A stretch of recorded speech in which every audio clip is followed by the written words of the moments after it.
Hello everyone, Priyanka's किचनमध्ये तुमचं सर्वांचं स्वागत आहे। आज आपण बनवूया पौष्टिक असे दुधी भोपळ्याचे धपाटे व त्यासोबत हिरव्या मिरचीचा ठेचा।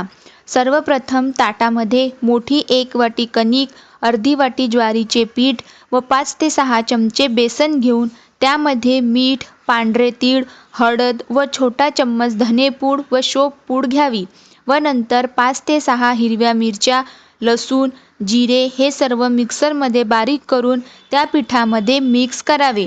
नंतर 1 ते 1.5 वाटी किसलेला दुधी भोपळा टाकून ते सर्व मिक्स करून थोडे पाणी टाकून त्याचा घट्ट गोळा भिजवावा। दुधी भोपळ्यामध्ये पाण्याचं प्रमाण असल्यामुळे लागेल तेवढेच पाणी टाकावे व तो गोळा 4 ते 5 मिनिट मुरू द्यावा। त्यानंतर त्याचे छोटे गोळे करून त्याची चाकी तयार करावी व त्याला कोरडे पीठ लावून एकसारखा धपाटा लाटून घ्यावा व तो तव्यावर टाकून थोडे थोडे तेल लावून शेकून घ्यावा। अशा प्रकारे आपले धपाटे तयार आहे। आता आपण हिरव्या मिरचीचा ठेचा बनवूया। सर्वप्रथम तव्यावर हिरव्या मिरच्या टाकून त्यावर थोडे तेल टाकून त्या मिरच्या चांगल्या भाजून घ्याव्या। त्या भाजून झाल्यानंतर गॅस बंद करून त्यावर थोडा पाण्याचा शिपका मारून झाकण ठेवावे।